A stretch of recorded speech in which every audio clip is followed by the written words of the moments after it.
মৰমৰ দ্বিতীয়মান শ্ৰেণীৰ ছাত্ৰ-ছাত্ৰীসকল তোমালোকৰ ইংৰাজীৰ আমি পাঠ নং 1 আৰু পাঠ নং 1ৰ তাতে আমি যেটো ষ্টৰী পঢ়িবলগীয়া আছে ষ্টৰীটো হৈছে দা ক্ৰ এণ্ড দা পিকক ফিটাৰ্স ক্ৰ মানে হৈছে কাউৰী আৰু পিকক মানে হৈছে মৰা চৰাই আৰু তাৰ পাখি লৈ পেলাই আমি এটা সাধু পঢ়িম গতিকে ছাত্ৰ-ছাত্ৰীসকল তোমালোকে আজি এই আমি পাঠখিনি পঢ়িম পাঠটো পঢ়াৰ লগতে ইয়াৰ গ্ৰামাটিক্যাল প্ৰশ্নখিনিও আলোচনা কৰিম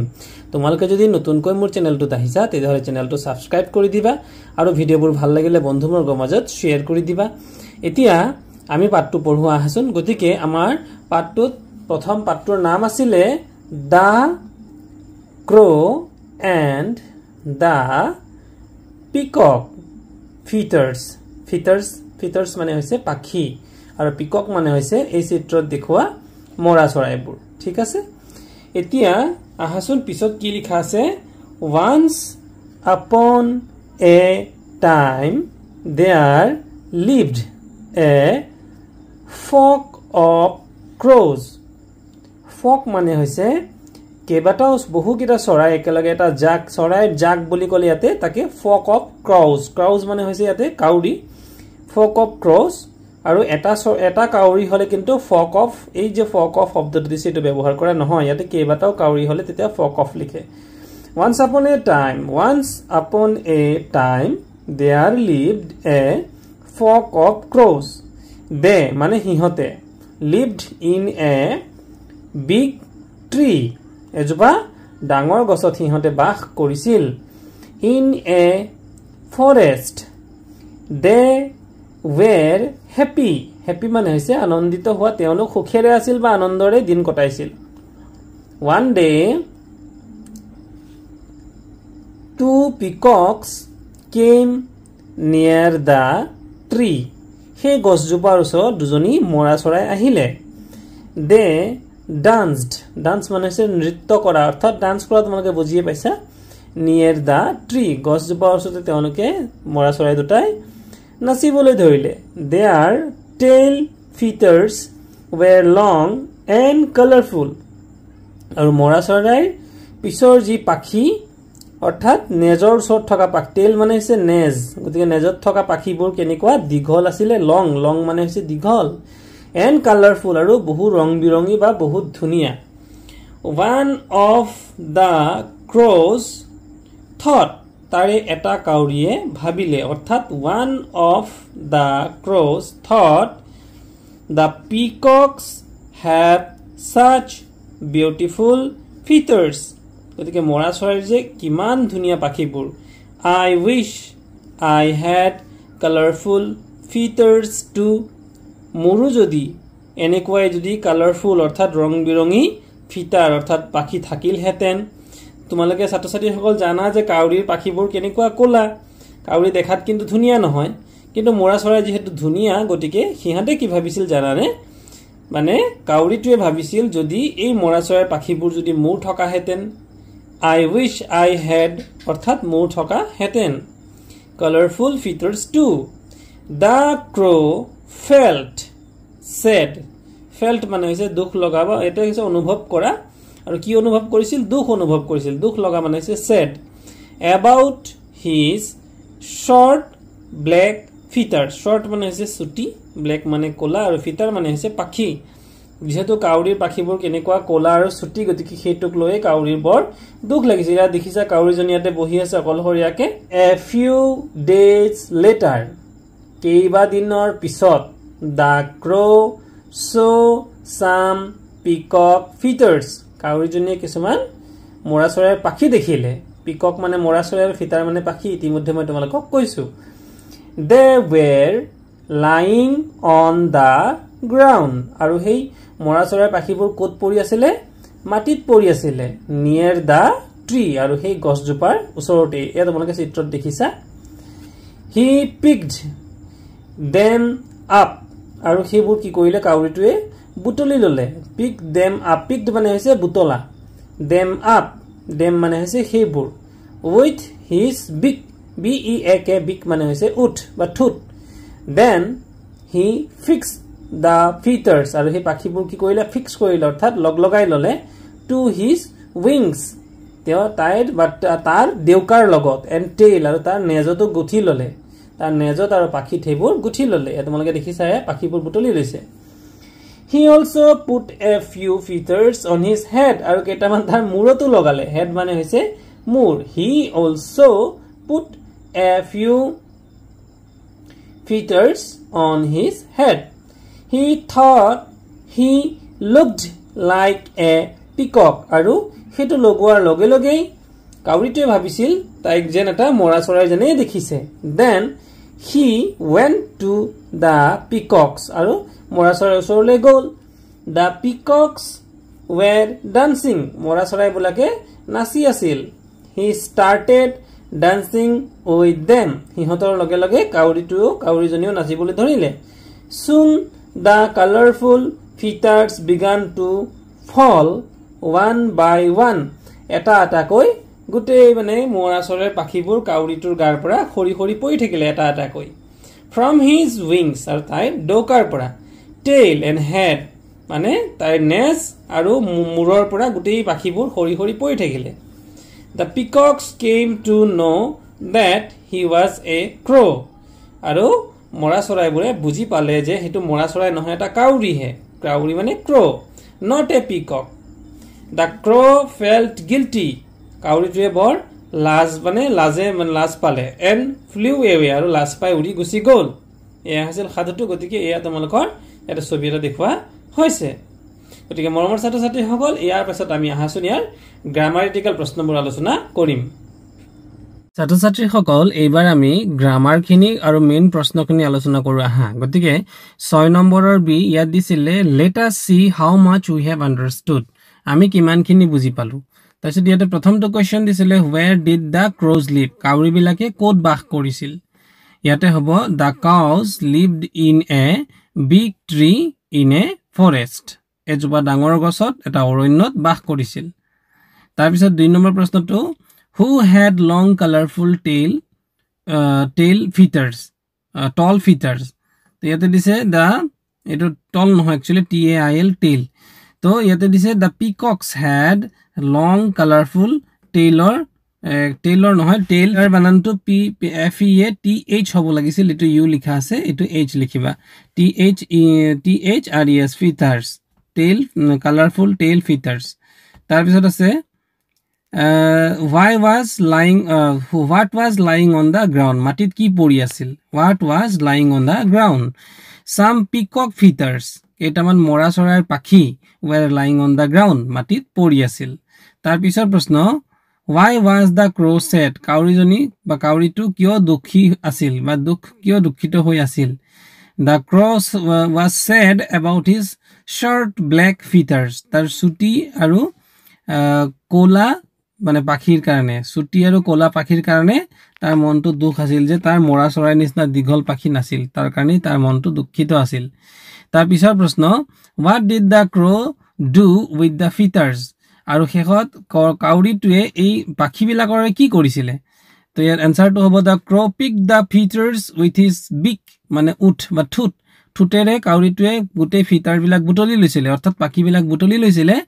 then he fixed the feathers to his wings and tails আৰু তাৰ দেউকা আৰু তাৰ নেজত এইখিনি গুঠি লৈছিলে বা তাত লগাই লৈছিলে তাৰ পিছৰ প্ৰশ্ন say yes or no হয় বা নহয় আমি ক'ব লাগে প্ৰথমটো প্ৰশ্ন দিছিলে the two peacocks came near the tree দুটা মৰা চৰাই গছজোপাৰ ওচৰলৈ আহিছিল হয় নে নহয় বাৰু হয় আমি লিখিম yes তাৰ পিছত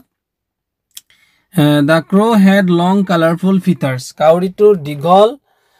colorful feather আছিলে হয় নে নহয় আনসাৰটো আমি লিখিব লাগিব যেহেতু কাউৰীৰ নাছিলে মৰা চৰাইৰহে আছিলে গতিকে আমি লিখিব লাগিব no next question the crow started dancing with the peacocks কাউৰীটোৱে মৰা চৰাইবিলাকৰ লগত নাচিবলৈ আৰম্ভ কৰিছিলে গতিকে শুদ্ধ উত্তৰটো হ'ব yes গতিকে এটো হয় তাৰ পিছৰ প্ৰশ্নটো peacocks have long colorful tail feathers মৰা চৰাইৰ হৈছে নেজত দীঘলীয়া কালাৰফুল ফিটাৰ অৰ্থাৎ পাখি থাকে গতিকে উত্তৰটো হ'ব শুদ্ধ yes তাৰ পিছত আছিল rearrange the group of words to meet meaningful sentences write them down in the given space one is done for you ইয়াতে meaningful মানে sentence লিখিব দিছে উল্টা পুল্টাকে দিয়া হৈ আছে আমি meaningful অৰ্থাৎ অৰ্থপূৰ্ণ বাক্য সাজিব লাগে গতিকে কি প্ৰশ্ন প্ৰথমটো প্ৰশ্ন দিয়া আছিল উল্টাকে দিয়া আছিল they lived big tree in a forest in a গতিকে উল্টা পুল্টা কে আমি শুদ্ধকে লিখিলে কি হ'ব they lived in a big tree in a forest তাৰ পিছৰ প্ৰশ্নটো I wish colorful feathers too ইয়াতে হৈছে I wish I had colorful feathers too হে শুদ্ধ উত্তৰ তাৰ পিছৰ প্ৰশ্নটো আছিল he thought a peacock like আমি শুদ্ধকে লিখিলে হ'ব he thought he looked like a peacock তাৰ পিছত আছিল 4 নম্বৰ প্ৰশ্নটো dancing he started with them ভুলকে লিখা আছে আমি শুদ্ধকে লিখিলে হ'ব he started dancing with them ইয়াৰ পিছৰ প্ৰশ্নটো দিছিলে যে match the sentences with the pictures মানে ইয়াত কেইটামান ছবি দিয়া আছে তাৰ লগত বাক্যবোৰ মিলাব লাগে তো সোৱা দিয়া আছে the crow lived in a big tree কাউৰীজনীয়ে এজোপা ডাঙৰ গছত বাস কৰিছিল গতিকে কাউৰীজনী যে গছত বাস কৰিছিল প্ৰথমটো ছবিৰ পৰা আমি দেখা পোৱা নাই 2 নম্বৰ ছবিটোত সোৱা ইয়াত কাউৰীজনী ডালত বহি আছে গতিকে আমাৰ এটো 2 নম্বৰ ছবিটোৰ লগতহে মিলাব লাগিব তাৰ পিছতে দিছিলে the peacocks have long colorful feathers গতিকে এটো আকৌ 2 নম্বৰটো কাৰ লগত মিলিব 1 নম্বৰ ছবিটোৰ লগত মিলিব ঠিক আছে 2 নম্বৰটো 1 নম্বৰৰ লগত মিলিব তাৰ পিছত আছিল সোৱা the crow dance with the peacocks এই সোৱা তলত একেবাৰে শেষৰ ছবিটোত সোৱা তলৰ ছবিটোত কাউৰীটোৱে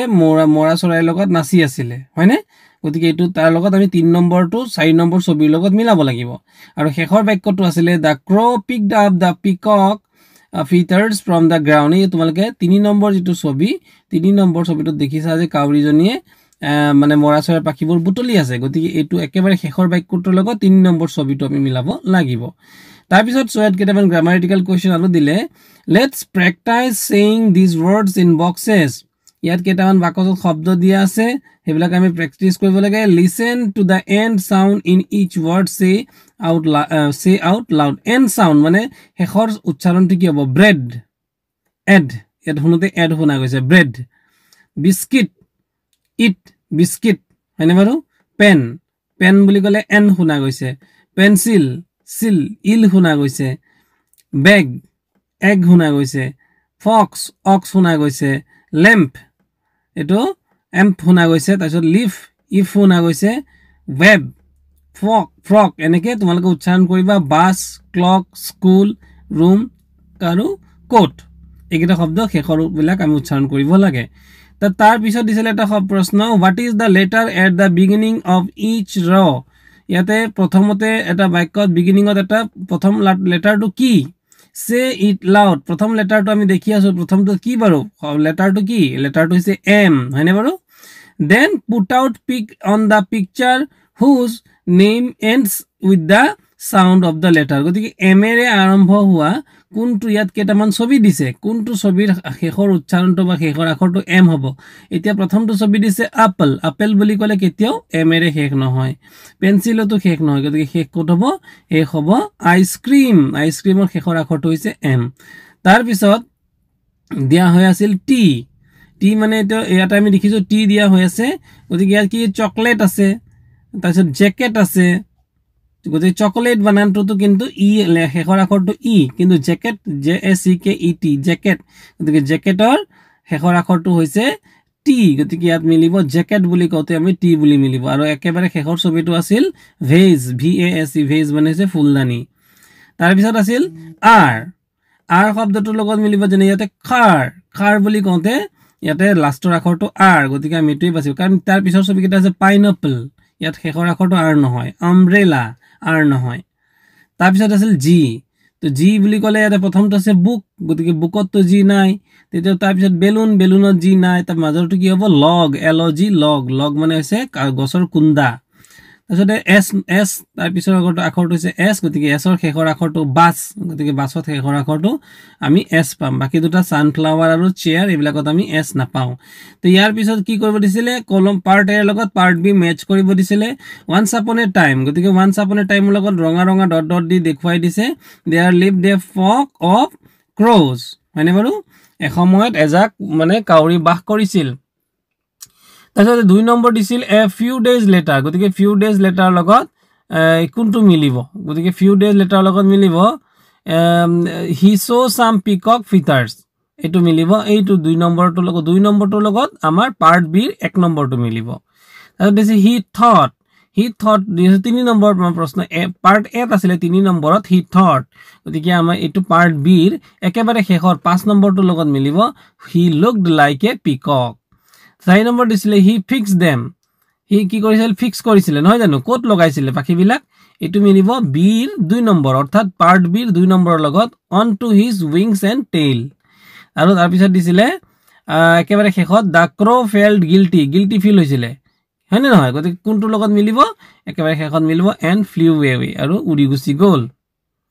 এতিয়া তাৰ পিছৰ প্ৰশ্ন দিছিলে now let's right down the complete sentences once is done for you once upon a time there lived a flock of crows এই বাক্যবিলাক আমি যে এটো মিলাই পেলাই যেনেকৈ ধৰা 1 নম্বৰৰ লগত বি 3 নম্বৰ মিলিছিলে 2 নম্বৰৰ লগত বি 1 নম্বৰটো মিলিছিলে 3 নম্বৰৰ লগত বি 5 নম্বৰটো মিলিছিলে হয়নে এই যে মিলাই পেলাই আমি ইয়াতে কি কৰিব লাগিব এটা লিখিয়ে দিছে তেনেকৈ বাকিবোৰ তোমালোকে মিলাই পেলাই ইয়াতে বহিত লিখিবা তাৰ পিছত 9 নম্বৰ দিছিলে look at the picture and listen এই ছবিটো তোমালোকে দেখিছানে এটো আছে ইয়াতে এটা ছবি ধুনিয়া এটা স্কুল তোমালোকে দেখিছা ইয়াতে বানান এটা লিখা হৈ আছে স্কুল হয়নে বাৰু এখন আছে স্কুল গতিকে এই স্কুলৰ ইয়াতে বিভিন্ন ফুলৰ মানে ফুলনি এটা আছে তাৰপিছতে গতিকে আমি অকমান পঢ়ো আহাচোন ইয়াত লিখিছে this is my school it has a beautiful garden মানে আছে ফুলৰ বাগিচা There are different types of flowers in the garden. গতিকে এই গার্ডেনত বিভিন্ন ধৰণৰ different types of flowers in the garden. We keep our garden clean. আমি আমাৰ ফুলৰ বাগিচাখন পৰিষ্কাৰ কৰি ৰাখো. We water the plants every day. আৰু এই ফুল পাহবোৰত বা ফুল জোপাবোৰত আমি সদায় কি কৰো পানী দিও এতিয়া প্ৰথম এটা ইয়াত ছবি দিয়া আছে চোৱাচোন এই ছবিবিলাকৰ লগত কোনটো মিলাব লাগে তো এটা আসলে মিলাব নালাগে মিলাই দিয়া আছে 3 নম্বৰ দিয়া আছে সোয়া মেৰিগোল্ড মানে হৈছে তোমাৰ নাৰ্জি ফুল তাৰপিছত 2 নম্বৰটো হৈছে জেসমিন ফুল প্ৰথমটো হৈছে ডালিয়া আৰু একেবাৰে শেষৰটো হৈছে ৰোজ গতিকে তোমালোকক যদি পৰীক্ষাত প্ৰশ্ন আহিব পাৰে কেইটামান ইংৰাজীত ফুলৰ নাম লিখা তেলে কি লিখিবা ডালিয়া জেসমিন মেৰিগোল্ড আৰু ৰোজ তাৰ পিছতে প্ৰশ্ন দিছিলে কেইটামান কোৱেশ্চন দিছিলে আৰু এনসাৰ মিলাব লাগে তো কোৱেশ্চনত দিছিলে কোৱেশ্চন আৰ দিস ফ্লাৱাৰ্স তলৰবোৰ ফুল হয়নে এনসাৰ লিখিছিলে ইয়েস দোজ আৰ ফ্লাৱাৰ হয় এইবোৰ ফুল 2 নম্বৰ কোৱেশ্চনত দিছিলে আৰ দিস বাটাৰফ্লাইজ এনসাৰ লিখিছিলে ইয়েস দিস আৰ বাটাৰফ্লাইজ তাৰ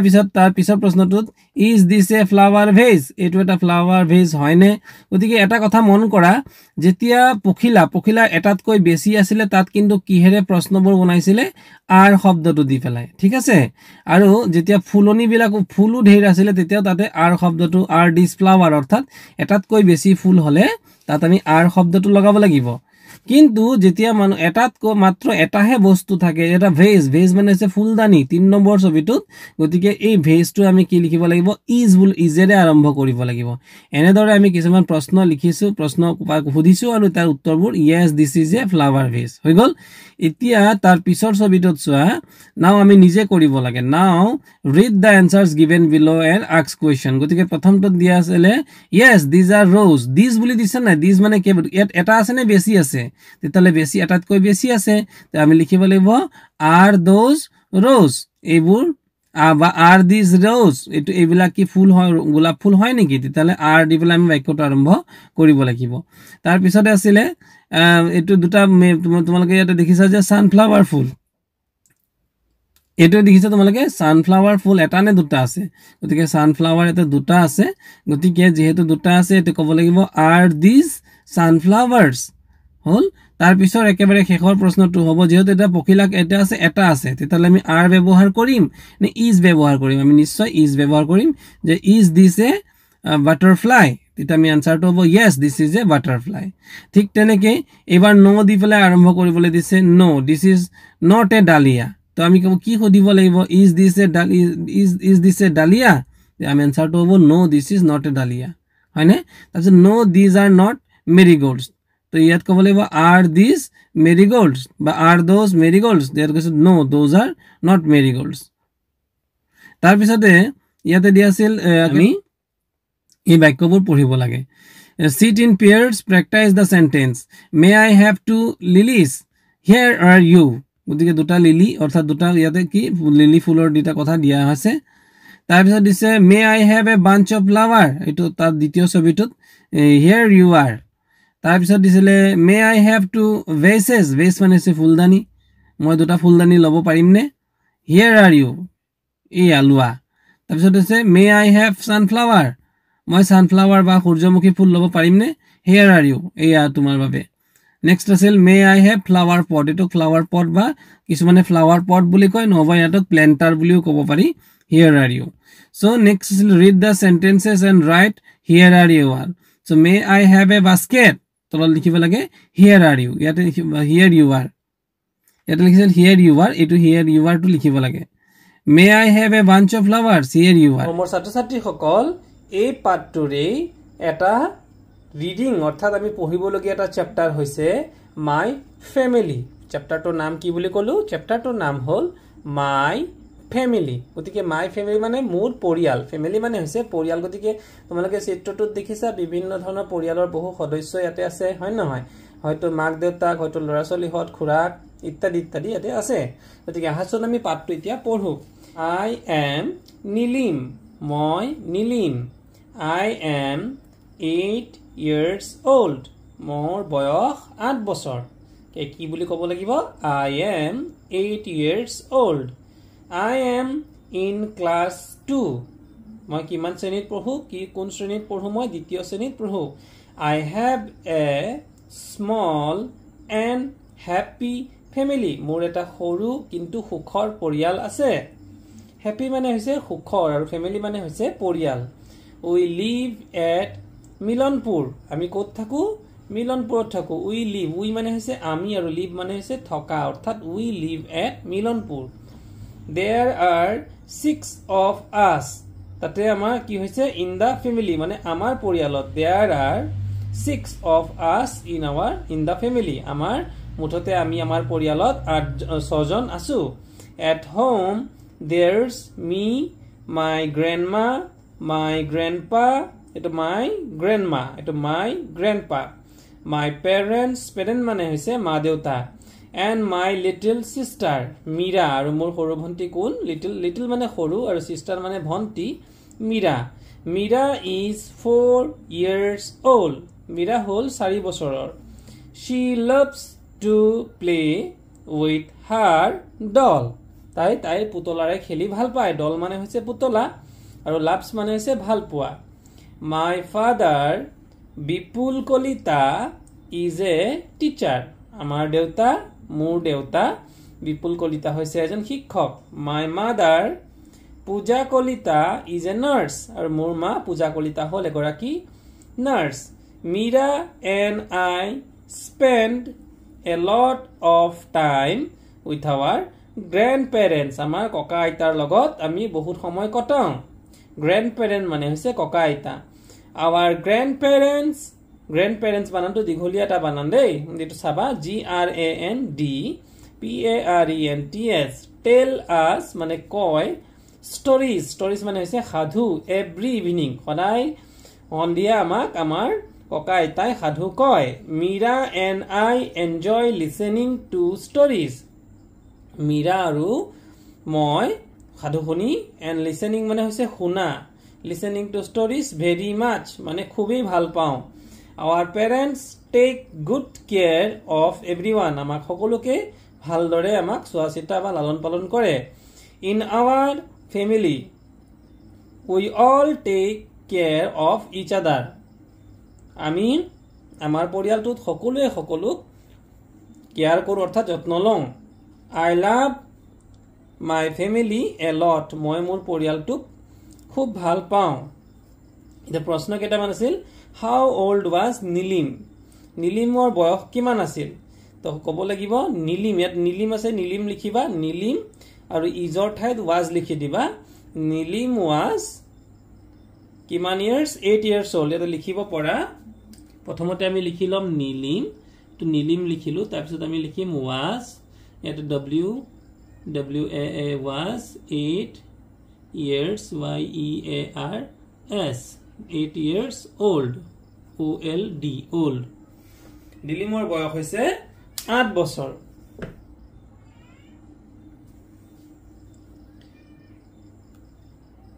was 8 years 8 years old 2 number প্ৰশ্ন where does Nilim live নীলিমে কোট বাস কৰিছিল এটো লিখিব লাগিব Nilim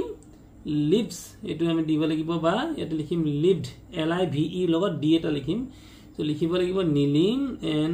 NEELIM Nilim where does Nilim live নীলিমে কোট বাস কৰে Nilim lives LIVES lives in কোট বাস কৰে এনে মিলনপুৰ গতিকে আমি লিখিব লাগিব মিলনপুৰ MILANPUR মিলনপুৰ হৈছে তাৰ পিছৰ প্ৰশ্নটো how many members are there in Nilam's family তেতিয়া আমি ইয়াৰ পৰা লিখিব লাগিব in Nilam's family sorry Nilim's family there are THERE there are কিমান মেম্বাৰ আছে বুলি কৈছে 6 members এটা লিখিব লাগিব SIX6 MEMBERS members তাৰ পিছতো who is Mira কোন আছিল লিখিব লাগিব Mira is বা Mira was বুলি লিখিব পাৰা Mira was Nilim's sister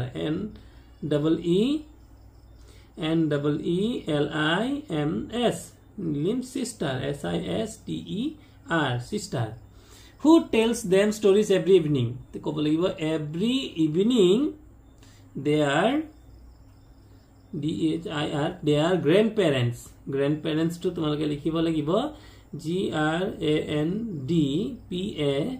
GRANDPARENTS grandparents tells them TELLS tells them stories STORIES stories তাৰ পিছৰ প্ৰশ্নটো why does Nilim love his family a lot কিয় ভাল পাইছিল because Nilim in every member of Nilim's family বা এনেকৈ লিখিব পাৰা in Nilim's family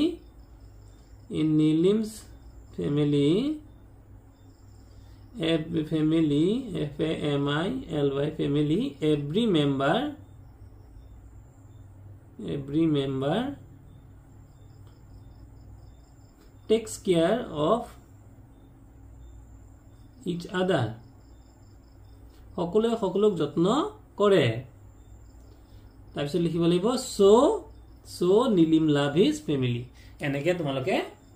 লিখি দিবা গতিকে মৰমৰ ছাত্ৰ ছাত্ৰীসকল এয়া আছিল তোমালোকৰ পঠনখিনি আৰু এই পঠনৰ লগত ইয়াক আমি উচ্চাৰণবিলাক শিকিবলৈ যত্ন কৰিছো লগতে প্ৰশ্নোত্তৰ সমাধান কৰিছো আৰু বাকি থকা গ্ৰামাৰ প্ৰশ্নোত্তৰ ইয়াৰ লগত আমি সমাধান কৰিম ছাত্ৰ ছাত্ৰীসকল 13 নম্বৰ প্ৰশ্নত একেবাৰে শেষৰ প্ৰশ্ন ইয়াতে দিয়া আছিল কেইটামান ছবি আৰু ছবিৰ লগত আমি আলফাবেট বিলাক মিলাব লাগে গতিকে A for apple B for ball C for cat D for dog